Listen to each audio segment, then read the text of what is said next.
Promo 3 release ஆயிடுச்சு. பார்த்த வரைக்கும் பெருசாக ஒன்றும் புரியல பிரமோ 3ல என்ன சொல்ல வராங்க அப்படிங்கிறது. இருந்தாலும் நான் என்ன அண்டர்ஸ்டாண்ட் பண்ணேங்கிறத உங்கள் கூட ஷேர் பண்ணலாம் தான் இந்த வீடியோ போஸ்ட் பண்ணுறேன்.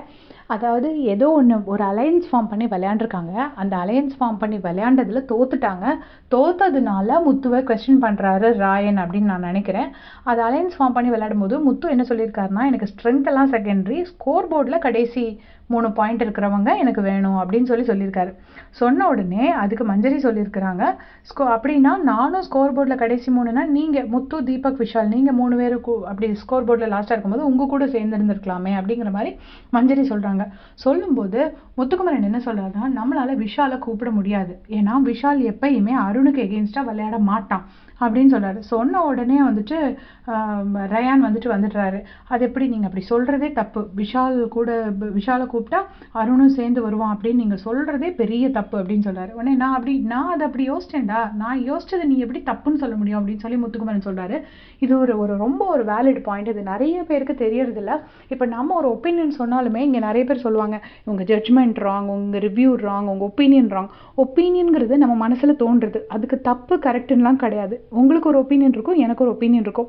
உங்களுக்கு என்னோட ஒப்பீனியன் பிடிக்காம போகலாமே தவிர அது தப்புன்னு நம்ம சொல்ல முடியாது. இது எனக்கும் பொருந்தும். நீங்கள் ஒரு ஒப்பீனியன் வச்சுருக்கீங்கன்னா அந்த ஒப்பீனியனை நான் தப்புன்னு சொல்ல முடியாது, அது உங்களோட ஒப்பீனியன். அதே மாதிரி தான் முத்து ஒரு ஸ்ட்ராட்டஜி பண்ணுறாருன்னா அது அவரோட ஸ்ட்ராட்டஜி.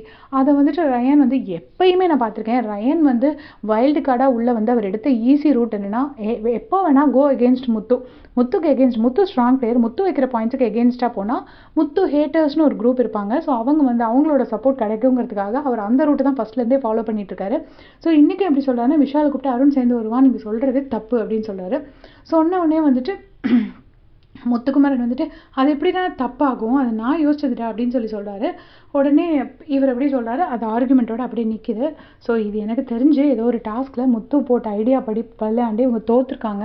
ஸோ இவங்கெல்லாம் கடுப்பில் பேசிகிட்டு இருக்காங்க. அதான் நான் அண்டர்ஸ்டாண்ட் பண்ணது. ஏன்னா நமக்கு நியூஸ் படியும் இன்றைக்கி லீடர் போர்டில் லீடிங்கில் இருக்கிறது விஜய் விஷால் தான். ஸோ அவர் தான் வின் பண்ணியிருக்காரு போல இருக்கு. இதுக்குள்ளே ரயானுக்கும் விஜய் விஷாலுக்கும் ஏதோ ஒரு ஆர்குமெண்ட் வேறு நடக்குது. சைடில் முத்து பேசிகிட்டு இருக்காரு.